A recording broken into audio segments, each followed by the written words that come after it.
बसपा ने अपने एक सांसद को बसपा से बाहर का रास्ता दिखाया। हमारे देश की संसद ने महुआ मोइत्रा को बाहर का रास्ता दिखाया। धीरज साहू जो कांग्रेस के राज्यसभा सदस्य थे, उनके घर से 300 करोड़ रुपए कैश बरामद हुई। मैं आरडी भारती और आप देख रहे हैं बिहारी सुल्तान। आज की जो सुर्खियां रही है संसद की कार्रवाई और बहुजन समाज पार्टी की जो आंतरिक गतिविधियां हैं, जो बहन मायावती जी ने एक्शन लिया है, ये दोनों कार्यक्रम सुर्खियों में रहा है।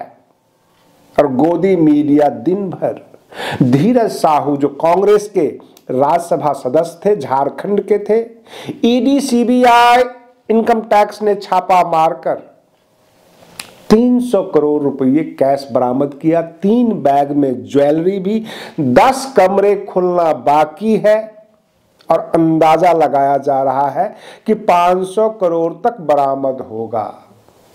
प्रश्न यह उठता है कि इनकम टैक्स, ईडी, सीबीआई सब भाजपा के इशारे पे काम करती है।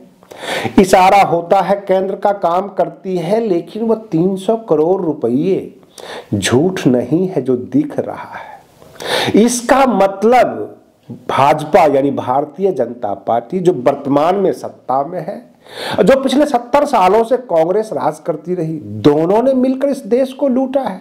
देश की गरीब जनता की जो गाढ़ी कमाई टैक्स के रूप में सरकार के पास पहुंचती है और सरकार से फिर निकलकर इन नेताओं के जेब में आ जाती है। जो इतने पैसे मिल रहे, इतनी ज्वेलरी मिल रही है, वो घर जो है पैसों का खदान लग रहा है जहां से ये निकल रहा है। वो नकली नोट नहीं है, असली नोट है, दिखा रही है सबूत में। अगर 200-300 रुपये मिलता तो ये कह दिया जाता कि भाजपा वालों ने जेब में डाल दिया है। जहां गट्ठर बंडल पूरा पूरा घर जैसे लगता है गोदाम हो नोटों का। इतना बड़ा साजिश तो नहीं हो सकता है 300-400 करोड़ किसी के घर में रखकर छापेमारी नहीं करवाया जा सकता है। ये गले से हजम नहीं होती, जरूर कुछ न कुछ मसला है। उधर बहुजन समाज पार्टी ने अपने सांसद दानिश अली जी को बसपा से बाहर का रास्ता दिखा दिया। मैंने अपने पिछले वीडियो में कहा था, आपसे अपने दर्शकों से कहा था, हमारी जो न्यूज होती है बिहारी सुल्तान चैनल की 101% सच होती है। मैंने पहले ही कह दिया था कि 10 सांसद में एक सांसद अफजाल अंसारी जो गैंगस्टर एक्ट के तहत सजा पाए और उनकी सांसदी चली गई। बसपा के पास मात्र 9 सांसद हैं और 9 में से आज एक फिर निकाल दिया, अब 8 सांसद बच गए। अब हम ये जानना चाहते हैं और हमारे दर्शक भी जानने की कोशिश करेंगे, अगली बारी किसकी? रितेश पांडे अथवा श्याम सिंह यादव या मलुक नागर या और भी सांसद हैं? मैंने पहले ही कहा था कि ये जितने भी सांसद हैं इंडिया गठबंधन अथवा कहीं भी अपनी जगह तलाश रहे हैं। बहुजन समाज के जो कार्यकर्ता हैं, जो दर्शक हैं, जो टीवी सोशल मीडिया से चिपके हुए रहते हैं, वो सब के सब 2 धाराओं में बट गए। कुछ ने बहन मायावती जी को सही कदम बताया और कुछ ने कहा कि भाजपा के इशारे पर बहन जी ने उसको निकाला है। बहन जी को डर सता रहा है कि दानिश अली भाजपा के खिलाफ ज्यादा बोल गए और भाजपा ने कहा इसको पार्टी से बाहर करो, नहीं तो हम ईडी सीबीआई का छापा तुम पर मरवाएंगे। ऐसे लोगों के कमेंट्स आ रहे हैं। लेकिन कुछ ने यह भी कहा है कि दानिश अली जी को जब सांसद में भाजपा के जो सांसद थे रमेश बिधूरी ने अनाप शनाप कहा, गाली गलौज किया, सब कुछ किया, उनको रोने के लिए बसपा के कार्यकर्ताओं के बीच में आना था। जिस कार्यकर्ता ने पसीना बहाकर दौड़ लगाकर उनको सांसद बनाया, अमरोहा से उनको जो है जितवाया, उन कार्यकर्ता के पास ना आकर राहुल गांधी जी से गले मिलकर वो रोते रहे। कांग्रेस के पास वो रोने के लिए गए, बहन मायावती जी से आकर शिकायत नहीं किया, रोने के लिए बहन जी के पास नहीं आए। और रही बात ये शिष्टाचार भेंट वो करते हैं बिहार के मुख्यमंत्री नीतीश कुमार से। शिष्टाचार भेंट करने के लिए कभी बहन मायावती जी के पास नहीं आया। तो ऐसे सांसद को निकालना जरूरी था, बहुत पहले निकाल देनी चाहिए थी। और रही बात यह कि कर्नाटक से दानिश अली जी बसपा में केवल सांसद बनने आए थे, ये कुछ दर्शकों का कहना है। इस तरह के भी कुछ कमेंट्स आ रहे हैं। रही बात ये कि जो 10 के 10 सांसद जीत कर आए थे जब सपा और बसपा की गठबंधन हुई थी, आप एक भी सांसद हमें बता दीजिए जो संसद सदस्य थे जिन्होंने बाबा साहेब भीमराव अंबेडकर जी के बताए हुए रास्ते पर चले, किसी धरना किसी प्रदर्शन में हिस्सा लिया हो, अथवा 2022 का जो विधानसभा चुनाव हो रहा था, सतीश चंद्र मिश्रा जी के तो पूरे परिवार लग रहे थे।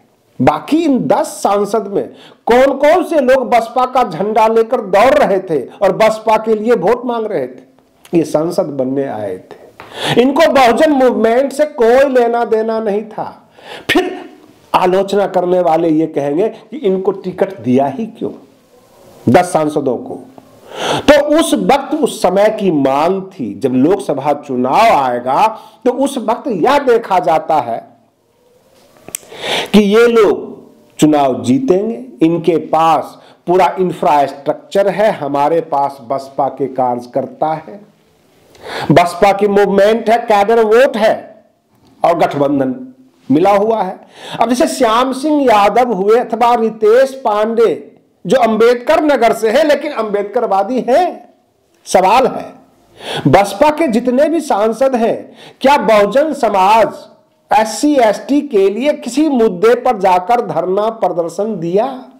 वो सांसद थे, सवाल किया संसद में, वह सवाल किया जो सरकारी सवाल था, सामाजिक सवाल पर कभी भी उन्होंने सवाल नहीं किया है। और बहन मायावती जी जब सांसद अथवा विधायक बना देती हैं, अपनी पार्टी में ले लेती हैं, तो उनकी ये अपेक्षा होती है कि मान्यवर काशीराम जी ने जिस तरह से मूवमेंट को चलाया था, जिस तरह से बहन मायावती जी ने संघर्ष किया था, आने वाली पीढ़ी अथवा जीतने वाला सदस्य वैसा ही मूवमेंट करे, बसपा को आगे बढ़ाए। लेकिन ये मौका प्रस्त लोग केवल सांसद और विधायक बनने आते हैं। बहुजन समाज के मुद्दों से इन्हें कोई लेना देना नहीं होता। दानिश अली जी जब भी संसद में बात किए, अल्पसंख्यक के मुद्दों पर तो बात किए, लेकिन जहां से उनकी जड़ जमीन जुड़ी हुई थी, जिस पार्टी से वो निकल कर आए थे, उस पार्टी का जो बेस वोट बैंक है, SC ST OBC, उनके लिए उनके पास दमदार आवाज नहीं थी। वो पूरा का पूरा जो है ग्रुप बनाए हुए थे और वह ग्रुप था कांग्रेसियों का। कांग्रेस के जो अल्पसंख्यक नेता हुआ करते थे, उस ग्रुप में जाकर वह बैठते थे और वहां से जो भी उनको कोचिंग क्लास मिलती थी उस हिसाब से डायलॉग देते थे संसद में। बहन मायावती जी से कभी किसी मुद्दे पर आकर डिस्कस नहीं किया और यह भी नहीं पूछा बहन जी कल मैं क्या बोलूं, आपने जो है हमें संसद तक पहुंचाया, आपने हमें टिकट दिया, आपने हमें आशीर्वाद दिया। और जब संसद में जलील हुए तब भी बहन जी के पास नहीं आए, उनके पास राहुल गांधी जी गए। लेकिन वो कितने महान थे कि बहन मायावती जी के पास नहीं आए। एक संसद सदस्य ही तो थे, ऐसा तो था नहीं कि बसपा के वो राष्ट्रीय अध्यक्ष थे अथवा किसी पार्टी के राष्ट्रीय अध्यक्ष थे, कैसे आते बहन मायावती जी से मिलने? नहीं आए।